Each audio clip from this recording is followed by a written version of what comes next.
JDS ಶಾಸಕರ ಮೇಲೆ ಕಾಂಗ್ರೆಸ್ ನಾಯಕರ ಕಣ್ಣು. ಶಾಸಕರ 1-to-1 ಸಭೆಗೆ ದಳಪತಿಗಳಿಗೆ ಒತ್ತಡ ಹೇರಲಾಗ್ತಾ ಇದೆ. ದೂರು ನೀಡಿದ್ರು ಕೂಡ ಚರ್ಚೆಗೆ ಕುಮಾರಸ್ವಾಮಿ ಮಾತ್ರ ಹಿಂದೇಟು ಹಾಕ್ತಾ ಇದ್ದಾರೆ. ಜೆಡಿಎಸ್ ಶಾಸಕರನ್ನ ವಿಶ್ವಾಸಕ್ಕೆ ತೆಗೆದುಕೊಳ್ಳೋದಕ್ಕೆ ನಿರ್ಲಕ್ಷ್ಯವನ್ನ ಮಾಡ್ತಾ ಇದ್ದಾರೆ ಅನ್ನುವಂಥ ಒಂದು ಆರೋಪ. ಪಕ್ಷ ಸಂಘಟನೆಯಿಂದ ದೂರ ಉಳಿತಿರುವಂತ ಕೆಲ ಶಾಸಕರುಗಳು, ದೂರ ಉಳಿಯುತ್ತಿರುವ ಶಾಸಕರನ್ನ ಕೈ ಸೆಳಿತಾ ಇದೆ ಅನ್ನುವಂಥ ದೂರು ಕೂಡ ಇದೆ. ಕಾಂಗ್ರೆಸ್ನವರು ಸೆಳಿತಾ ಇದ್ದಾರೆ ಅನ್ನುವಂಥ ದೂರು ಕೂಡ ಇದೆ. ಎಚ್ ಡಿ ಕುಮಾರಸ್ವಾಮಿ ಬಳಿ ದೂರನ್ನು ನೀಡಿದ್ದಾರೆ ಅನೇಕ ಶಾಸಕರುಗಳು. ಆದ್ರೂ ಕೂಡ ವಿಶ್ವಾಸಕ್ಕೆ ತೆಗೆದುಕೊಳ್ಳೋದಕ್ಕೆ ಎಚ್ ಡಿಗೆ ಹಿಂದೆಟ್ಟು ಹಾಕ್ತಾ ಇದ್ದಾರೆ. ಸೊ ಈಗ ಕೇಂದ್ರ ರಾಜಕೀಯದಲ್ಲಿ ಸೇರ್ಕೊಂಡ್ಬಿಟ್ಟಿದ್ದಾರೆ.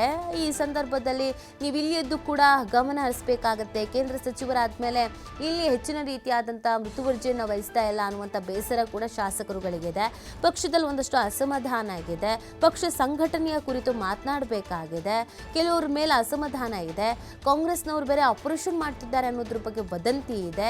ಕೆಲವು ಶಾಸಕರುಗಳನ್ನ ಕಾಂಗ್ರೆಸ್ನವರು ಕರೆದು ಮಾತನಾಡ್ತಾ ಇದ್ದಾರೆ. ಇಂಥ ಸಂದರ್ಭದಲ್ಲಿ ಒಂದು ಮೀಟಿಂಗ್ನ ಅವಶ್ಯಕತೆ ಇದೆ. 1-to-1 ನೀವು ಮಾತಾಡಬೇಕಾಗಿದೆ. ನಮ್ಮ ಸಮಸ್ಯೆಗಳಿಗೇನಿದೆ ಅದನ್ನು ನೀವು ಖುದ್ದಾಗಿ ಕೇಳಬೇಕಾಗಿದೆ, ಬಗೆಹರಿಸಬೇಕಾಗಿದೆ ಅಂತ ಹೇಳಿದ್ರು ಕೂಡ ಕುಮಾರಸ್ವಾಮಿ ಅವರು ಅದ್ಯಾಕೋ ನಿರ್ಲಕ್ಷ್ಯ ವಹಿಸ್ತಾ ಇದ್ದಾರಂತೆ. ಆ ಕಾರಣಕ್ಕಾಗಿ ಎಲ್ರಿಗೂ ಬೇಸರ ಆಗಿದೆ. ಹೀಗೆ ಮಾಡಿದ್ರೆ ಕಷ್ಟ ಆಗತ್ತೆ, ನೀವೇ ಮುಖಂಡರಾಗಿ ನೀವೇ ಈ ಥರ ಮಾಡಿದ್ರೆ ಎಷ್ಟರ ಮಟ್ಟಿಗೆ ಸರಿ? ಆಲ್ರೆಡಿ ಚುನಾವಣೆಗಳಲ್ಲಿ ನಮ್ಮ ಪರಿಸ್ಥಿತಿ ಏನಾಗಿದೆ ಅಂತ ಗೊತ್ತಿದೆ. ನಾವು ಮುಂದಿನ ಚುನಾವಣೆಗಳಿಗೆ ತಯಾರಿ ಮಾಡ್ಕೊಳ್ಬೇಕಾಗಿದೆ. ಪಕ್ಷ ಮತ್ತಷ್ಟು ಸಂಘಟನೆ ಮಾಡಬೇಕಾಗಿದೆ. ಪಕ್ಷವನ್ನು ಅಧಿಕಾರಕ್ಕೆ ತರಬೇಕಾದಂಥ ನಿಟ್ಟಿನಲ್ಲಿ ಕೆಲಸ ಮಾಡಬೇಕಾಗಿದೆ. ಹೀಗಿರುವಾಗ ಶಾಸಕರುಗಳ ಸಮಸ್ಯೆಗಳಿಗೇನಿದೆ ಅನ್ನೋದನ್ನು 1-to-1 ಸಭೆ ಮಾಡೋದ್ರಲ್ಲಿ ತಪ್ಪೇನಿದೆ? ನೀವೀಗ ಅದಕ್ಕೂ ಟೈಮ್ ಇಲ್ಲ ಅಂತ ಹೇಳಿದ್ರೆ ಕಷ್ಟ ಆಗತ್ತೆ. ಹೀಗೆ ಬಿಟ್ಟರೆ ಕಾಂಗ್ರೆಸ್ನವರು ಇಲ್ಲಿರುವಂಥ ಅಸಮಾಧಾನಿತರನ್ನು ತಮ್ಮತ್ತ ಸೆಳೆದುಕೊಳ್ಳೋದ್ರಲ್ಲಿ ಯಶಸ್ವಿ ಆಗ್ತಾರೆ. ನಾವು ನಿಧಾನವಾಗಿ ಒಬ್ಬೊಬ್ಬರನ್ನೇ ಕಳ್ಕೊಳ್ಬೇಕಾಗತ್ತೆ ಅನ್ನುವಂಥ ಅಸಮಾಧಾನವನ್ನು ಇದೀಗ JDSನ ನಾಯಕರುಗಳು ವ್ಯಕ್ತಪಡಿಸ್ತಾ ಇದ್ದಾರೆ. ಬಟ್ ಕುಮಾರಸ್ವಾಮಿ ಅವರ ಲೆಕ್ಕಾಚಾರ ಏನು, ಅವ್ರ ಆಲೋಚನೆಗಳು ಏನು, ಯಾಕೆ ತಡ ಮಾಡ್ತಾ ಇದ್ದಾರೆ, ಯಾಕೆ ಮೀಟಿಂಗ್ ಅರೇಂಜ್ ಮಾಡ್ತಾ ಇಲ್ಲ ಗೊತ್ತಿಲ್ಲ.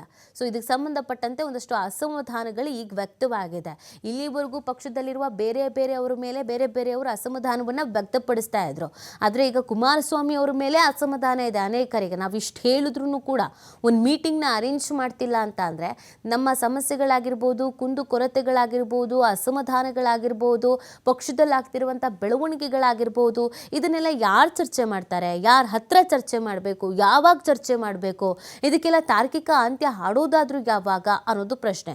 ಎಲ್ರಿಗೂ ಗೊತ್ತಿರೋ ಹಾಗೇನೆ ಕೇಂದ್ರ ಸಚಿವರಾದ್ಮೇಲೆ ಕುಮಾರಸ್ವಾಮಿ ಅವರು ಬ್ಯುಸಿ ಆಗಿದ್ದಾರೆ. ರಾಜ್ಯದಲ್ಲಿ ಅಷ್ಟರ ಮಟ್ಟಿಗೆ ಆಕ್ಟಿವ್ ಆಗಿಲ್ಲ ಅನ್ನೋದೊಂದು ಇದೆ. ಸೊ ಹೀಗಿರ್ಬೇಕಾದ್ರೆ ಪಕ್ಷವನ್ನೂ ಸಂಘಟನೆ ಮಾಡಲಿಲ್ಲ ಅಂತಂದ್ರೆ, ಪಕ್ಷದೊಳಗಿನ ಸಮಸ್ಯೆಯನ್ನೂ ಕೇಳಿಲ್ಲ ಅಂತಂದ್ರೆ, ಇದರ ಲಾಭವನ್ನು ಪಡ್ಕೊಳ್ಳೋದಕ್ಕೆ ಹದ್ದುವಿನ ರೀತಿ ಕಾದು ಕೂತಿರುವಂಥ ಕಾಂಗ್ರೆಸ್ನವರು ಏನೇನು ಲಾಭ ಪಡ್ಕೋಬೇಕು ಆ ಎಲ್ಲ ಲಾಭವನ್ನು ಪಡ್ಕೊಳ್ತಾರೆ. ಎಷ್ಟು ಜನರನ್ನ ತಮ್ಮತ್ತ ಸೆಳೆಯೋದಕ್ಕೆ ಸಾಧ್ಯನೋ ಅಷ್ಟೂ ಜನರನ್ನ ತಮ್ಮತ್ತ ಸೆಳೀತಾರೆ. ಯಾಕಂದರೆ ಈಗ ಆಲ್ರೆಡಿ ಕಾಂಗ್ರೆಸ್ನ ನಾಯಕರುಗಳೇ ಡಿ ಕೆ ಶಿವಕುಮಾರ್ ಅವರು ಸೇರಿದಂತೆ ಅನೇಕ ನಾಯಕರುಗಳು JDSನ ಕೆಲವರು ನಮ್ಮ ಪಕ್ಷಕ್ಕೆ ಬಂದು ಸೇರ್ತಾರೆ ಅಂತ ನೇರವಾದಂಥ ಸ್ಟೇಟ್ಮೆಂಟನ್ನು ಕೊಟ್ಟಿದ್ದಾರೆ. ಹೀಗಿರುವಂಥ ಸಂದರ್ಭದಲ್ಲೂ ನೀವು ಎಲ್ಲರನ್ನ ಒಗ್ಗೂಡಿಸ್ಕೊಂಡು ಏನು ನಿಮ್ಮ ಸಮಸ್ಯೆ, ಏನು ಬಗೆಹರಿಸಬೇಕು ಅನ್ನೋದನ್ನು ಕೇಳಲ್ಲ ಅಂತ ಅಂದರೆ ಕಷ್ಟ ಆಗತ್ತೆ ಅನ್ನೋದನ್ನ ಅಸಮಾಧಾನವನ್ನು ವ್ಯಕ್ತಪಡಿಸ್ತಾ ಇದ್ದಾರೆ. ಈ ಬಗ್ಗೆ ಮತ್ತಷ್ಟು ಮಾಹಿತಿಯನ್ನು ನೀಡ್ತಾರೆ ನಮ್ಮ ಪ್ರತಿನಿಧಿ ಸ್ವಾಮಿ. JDSನಲ್ಲಿ ಕೆಲವೊಂದಷ್ಟು ದಿನಗಳಿಂದ ಭಿನ್ನಾಭಿಪ್ರಾಯಗಳಿದೆ, ಕೆಲವರು ಅಂತರ ಕಾಯ್ದುಕೊಂಡಿದ್ದಾರೆ. ಹೀಗಿರಬೇಕಾದ್ರೆ ಒಂದು ಸಭೆಯ ಅವಶ್ಯಕತೆ ಖಂಡಿತವಾಗಿ ಇದ್ರೂ ಯಾಕೆ ಕುಮಾರಸ್ವಾಮಿ ಅವರು ಹಿಂದೆಟ್ಟು ಹಾಕ್ತಾ ಇದ್ದಾರೆ ಅಂತ? ನೀತಿ ಸತ್ಯ JDS ವಲಯದಲ್ಲಿ ಸಾಕಷ್ಟು ಅಸಮಾಧಾನಗಳಿದೆ. ಒಂದು ಕಡೆ ಶಾಸಕರ ಮಾತಿಗೆ ಮನ್ನಣೆ ಕೊಡ್ತಾ ಇಲ್ಲ ಅನ್ನೋದು ಒಂದು ವಿಚಾರ ಆದ್ರೆ, ಮತ್ತೊಂದು ಕಡೆ ಕಾಂಗ್ರೆಸ್ನಿಂದ ಆಪರೇಷನ್ JDS ಪದೇ ವಿಚಾರಗಳು ಸಾಕಷ್ಟು ಚರ್ಚೆ ಆಗ್ತಾ ಇದ್ದಾವೆ. ಅದೇ ರೀತಿ ಯಾರಿಗೆ ಕಾಂಗ್ರೆಸ್ ನಾಯಕರು ಕಾಳ ಆಗ್ತಾ ಇದ್ದಾರೆ ಅನ್ನೋದು ಕೂಡ ಸಾಕಷ್ಟು ಕುತೂಹಲ ಮೂಡಿಸ್ತಾ ಇದೆ. ಈಗಾಗಲೇ JDS ಶಾಸಕ ಸಮೃದ್ಧಿ ಮಂಜುನಾಥ್ ಅವರು ನೇರವಾಗಿ ಹೇಳಿಕೆ ಕೊಟ್ಟಿದ್ದಾರೆ.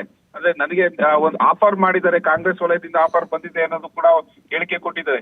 ಈ ಎಲ್ಲಾ ಹಿನ್ನೆಲೆಯನ್ನ ಇಟ್ಟುಕೊಂಡು JDS ವಲಯದಲ್ಲಿ ಪಕ್ಷದಲ್ಲಿರುವಂತಹ ಆಂತರಿಕ ಭಿನ್ನಾಭಿಪ್ರಾಯ ಹಾಗೂ ಅಸಮಾಧಾನ ಹಾಗೂ ಆಪರೇಷನ್ JDS ವಿಚಾರಕ್ಕೆ ಎಲ್ಲದಕ್ಕೂ ಫುಲ್ ಸ್ಟಾಪ್ ಹಾಕ್ಬೇಕು ಅನ್ನೋದು ಈಗಿನ ಶಾಸಕರ ಅಭಿಪ್ರಾಯ ಹಾಗೂ ಆಗ್ರಹವಾಗ್ತಾ ಇದೆ. ಒಂದು ಕಡೆ ನಾಯಕರು ಅಂದ್ರೆ ವರಿಷ್ಠರು, JDS ವರಿಷ್ಠರು ನಮ್ಮ ಸಮಸ್ಯೆಗಳನ್ನ ನೇರವಾಗಿ ನಮ್ಮ ಬಳಿ ಕೇಳಿ, ಅಂದ್ರೆ 1-to-1 ಕೇಳ್ಬೇಕು, ಸಮಸ್ಯೆಗಳನ್ನ ಆಲಿಸ್ಬೇಕು.